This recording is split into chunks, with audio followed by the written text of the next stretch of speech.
There's a lot of weeds in here. Look at this. Woo, woo. Now that is some weeds. Oh my goodness, it's jungle. Craziness. Just wacko. What in the world are we doing wrong? What's going on? You ready for this? Oh, yeah. We're gonna get to business. Here we go. Let's go take these weeds out. Cat.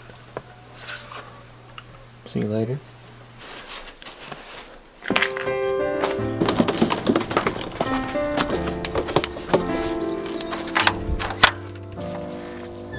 Goodbye, all you chickens. Goodbye, lovely garden. Goodbye, greenhouse. Bye, Lily.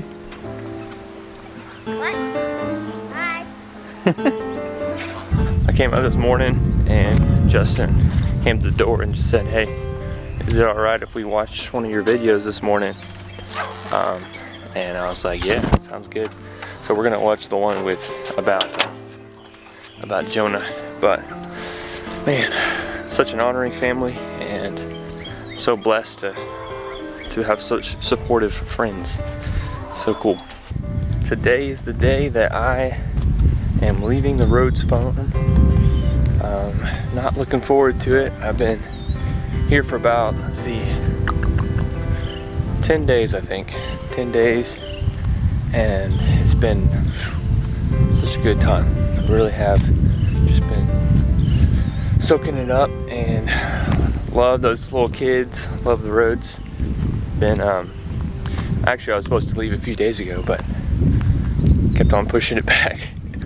But it's been a wonderful time. Learned so much from Justin and from Mr. Joel Salatin. Just a epic 10 days. Here's my truck. Haven't used this in a while. Time to go home. I'm going to be going to my family farm, the one I grew up on, and I'll show you guys what that looks like and some of the backstory. Hopefully you'll get to know me a little more, and we'll get to have some adventures ahead. You gotta love that bachelor life. Just piling things in. You know, I try to be neat, but sometimes it doesn't work that way. That's a packing job if you ever saw one. Bye, Mr. Hamburger. Goodbye, Moose. And I can't remember the sheep's names, but hey, y'all are special too. Goodbye. I'll be back in a little bit, week or 2 or 3. In the meantime, let's go home, take care of my family farm, and have a good time at it. On the road again. Oh yeah. Let's go.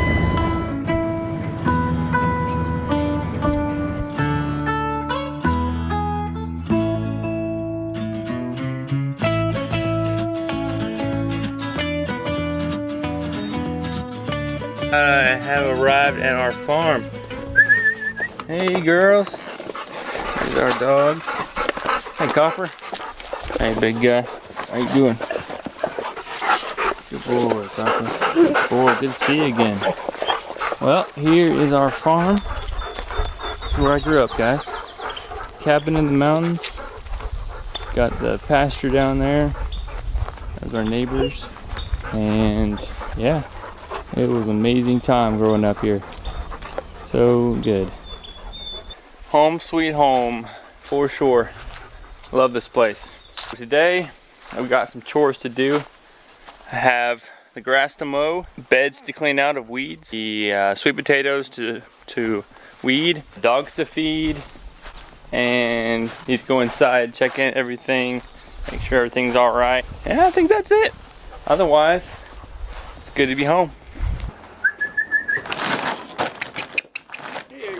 This cherry tree right here actually came from way up there on the hill, and it seeded itself, and we just took the seed, took it down here and planted it. It's only like 4 years old, I think, and it's doing wonderful right here. I mean, look, isn't that beautiful? It's a nice addition to the landscape, but it also grows us a lot of fruit. I'm walking up to the barn. There we go. Home sweet home. Now, after being with Justin Rhodes and Mr. Salatin. Just looking down here at this grass, how much the cattle are clipping it down. I mean, we only have 3 steers right now, but just seeing how much they're eating it down and seeing these big, ironweed taking over, just makes me really want to come back and start managing the farm the right way and really be more of a steward of it. I want to take care of the heritage that we have on this farm and just steward it towards abundance. This was a project for my little brother, Big Burgley Worm Company. We have still have worms in here from years and years. We still feed them, and they just have made some really nice soil. Worm composting is the way to go. Smells good. The worms just turn this material into epic soil. Good old Kubota. You ready to mow some yards, big guy? Let's do this thing. Here we go.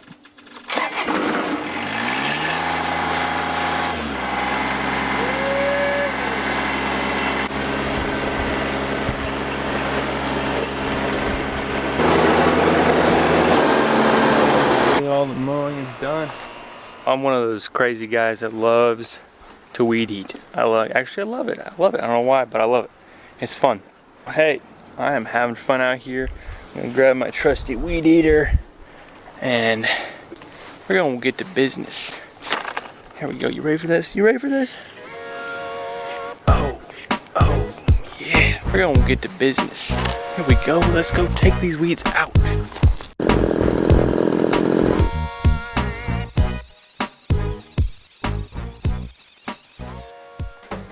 Growing up, I always had the job of watering the plants because, I always loved the plants. So Mom would always just say, hey, Ben, it's time to water the plants. And I'd be like, okay, let's do it. Make them happy. I would fertilize them with worm castings. Just make sure they're happy. Water those house plants, you know what I'm saying? These guys are orange trees that from 15 years ago when I was a little kiddo. I just planted some orange seeds because I was always planting seeds. Put them in the ground and boom, they came out. They're actually gonna do something, at least be pretty for us. Pretty cool that those are from my childhood. Welcome to Home Sweet Home. This is where I grew up. This is where I spent most of my time. We would come over here, have lots of good dinners and food and yumminess, home cooked awesomeness. Lots of memories out there in the mountains. I would climb up and down and go hiking. I mean, I know those mountains like the back of my hand. Right down there was my garden. I'll show you it later. And I would do all my school over here because I was homeschooled.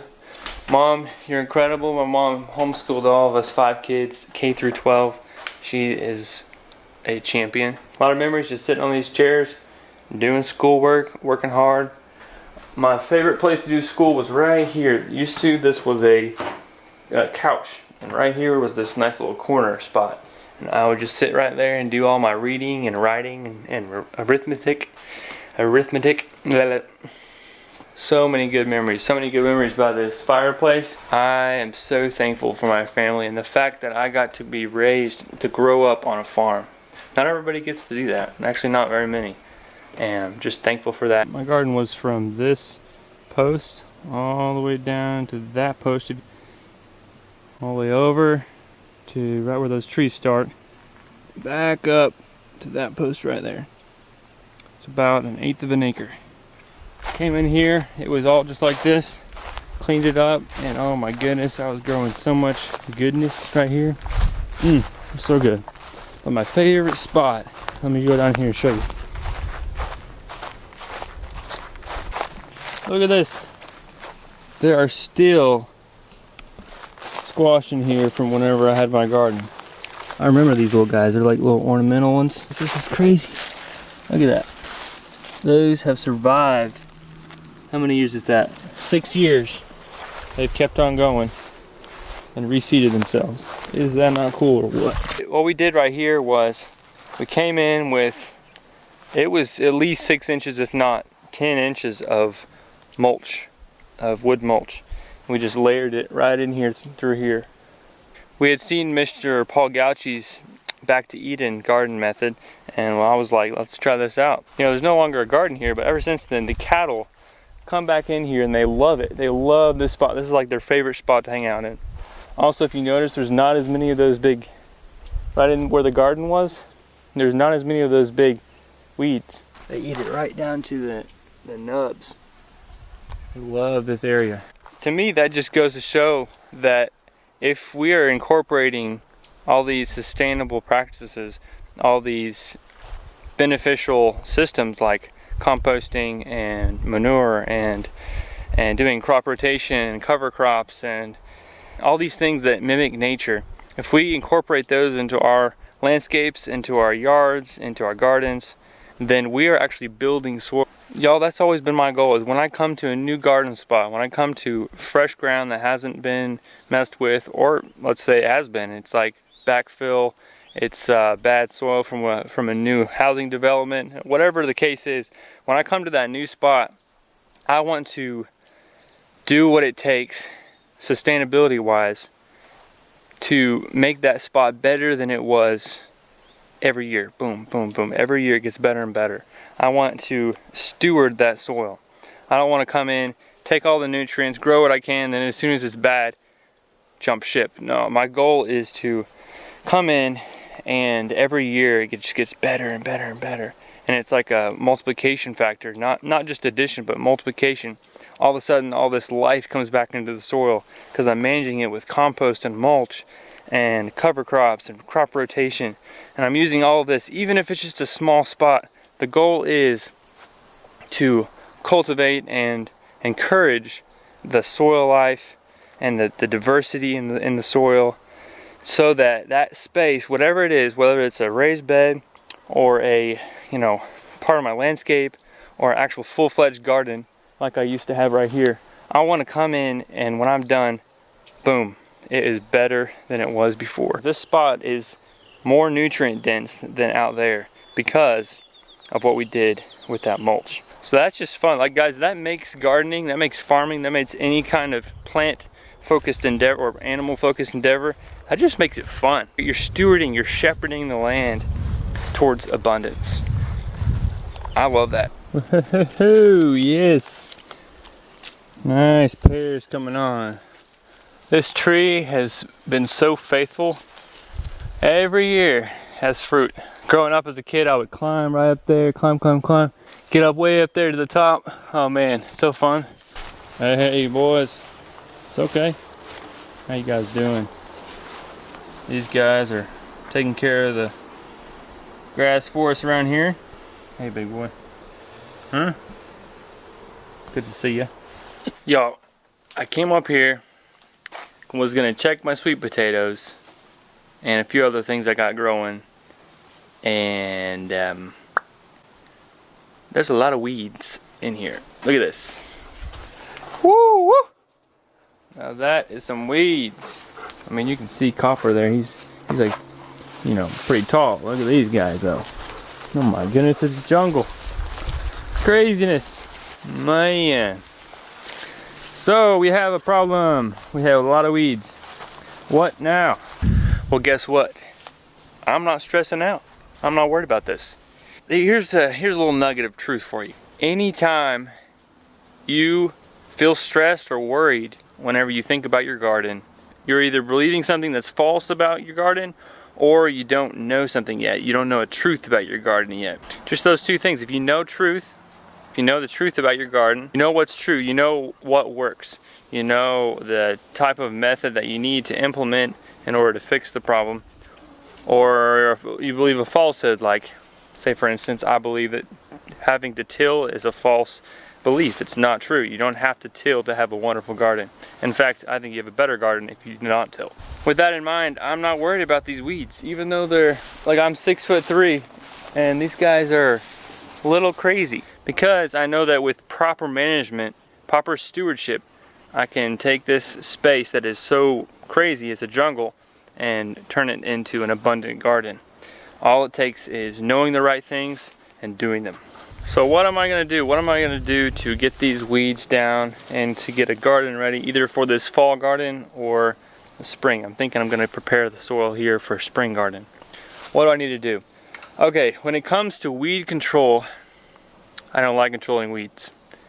I've tried it. I've tried it out in my first gardens. I took, did the whole rototill, till it up, and planted my seeds. Everything's coming up good, but then lo and behold, the other seeds, the weed seeds, came up too, and I had all kinds of weed problems. I'd come up there and hoe and kill the weeds, boom, they'd come right back. And it's just like over and over cycle of weed control. I don't like weed control.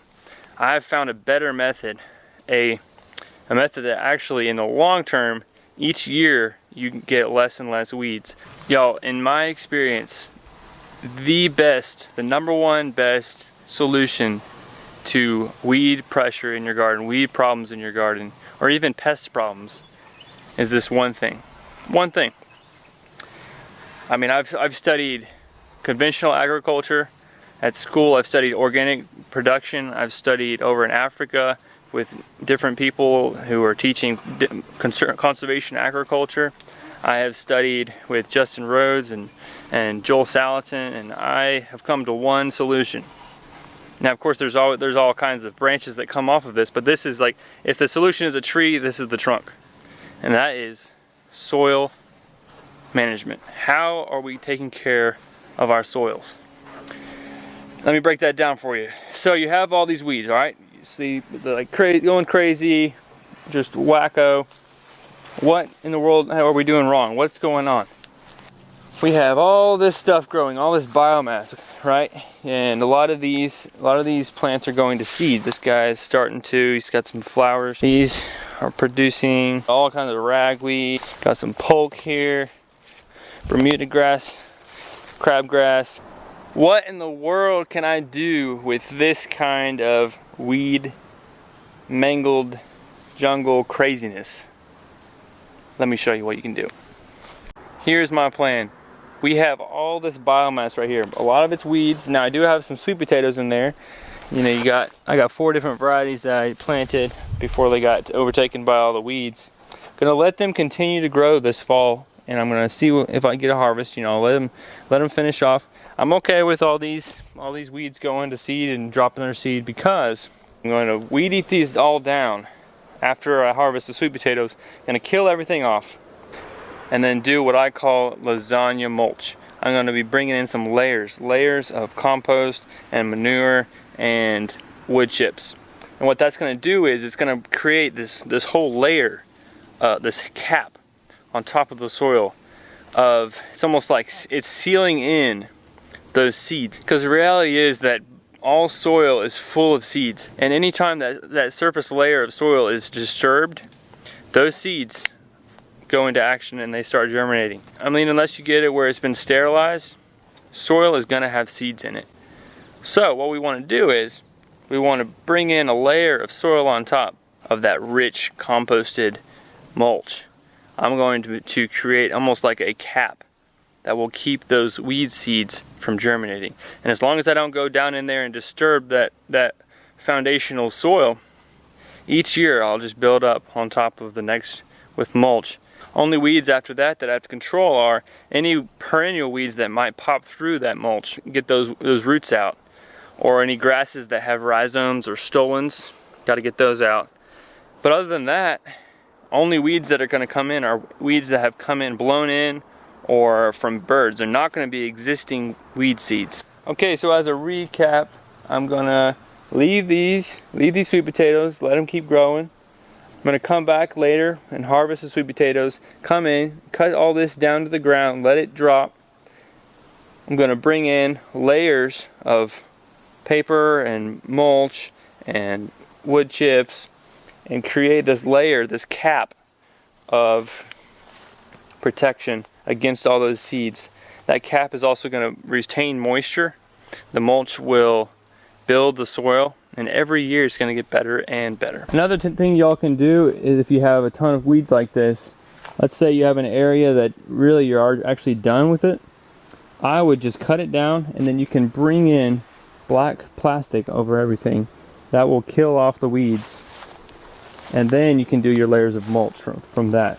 Either way works. I like to leave the green material so that right before I put in that mulch, I can cut this down and put in that mulch on top, and the life of the grass or whatever the weeds were, that's going to kickstart that decomposition process and make your mulch start breaking down faster and just make it more rich. I'm going to be doing future videos on mulching, but one key factor, one key thing to really watch out for is adding mulch that has too much carbon and not enough nitrogen. I made this mistake back in the day whenever I started my CSA garden. I added like, I don't know, it was like 12 inches of wood chips, but it was bark wood chips. And when it comes to bark is high in carbon, low in nitrogen. The best scenario when it comes to mulch is if a tree company comes in and they cut down a tree in the summertime. Because think about it, you've got all those little foliage, you got the stems and the branches, and you got the trunk, but all in all you're getting a lot more green material, which is higher in nitrogen than if you were to just get the bark or the trunk. What happens is when you add carbon to soil, all those microbes, all those bacteria, fungi, protozoa, nematodes, they all just start going crazy trying to break down that carbon. But if there's not enough nitrogen there, then they end up stealing the nitrogen from your soil. And that makes your plants that you try to plant in there die off. Not enough absorbable nitrogen. One of the funniest things that I've noticed about gardening and landscaping is that landscapers for years and years have always been using mulch. They always use mulch. Like, I was a landscaper for 3 years. We're always adding mulch to landscape beds because it keeps in moisture, it controls the weeds, it adds nutrients to the soil, and it looks good. But why don't we do that in our gardens? Some of you guys have already caught on to this, and you are. But for the longest time, I thought, okay, you got to till up the garden. You always got to make it all loose and nice. But the reality is, what we need to be doing is mulch. We need to mulch in our gardens, just like landscape bed. See, this layer of mulch is keeping in the moisture and is keeping weeds from germinating. We've been mulching here for 10 years, and every year we get less and less weeds. See, in this whole area, I'm not seeing many weeds. This is all intentional ground cover. And you got heuchera and hostas and catnip and some lilies there, but the rest of it is not weeds. Now I see a few right here. We got some wild violets. Now it's a perennial, so these are the ones that tend to come back, and they'll poke through your mulch. Get all these little roots in here. Go deep and then pull it out. Now, one of the nice things about when mulching like this is when you pull weeds out, they just pop out. Look at that. That was easy. Put everything back, cover it back up, and then you're good. Now this is, of course, a landscape bed, but it's the same principle. What we want to do is create this environment where you have mulch on top, and that really is the best long-term management for weeds. Really, in the future, I'm going to try to incorporate some nice edibles in here so that we can be growing some food by our house. Whew, that was a good day. Got done with a lot of stuff on the farm. Got all the grass mowed. It's looking good. I got all the animals fed and watered. They're looking good. It's good to be home. And it's so nice to be able to come back to a farm. Man, those weeds were crazy, I'll tell you what. But like I said, y'all, there's no reason to get stressed about it.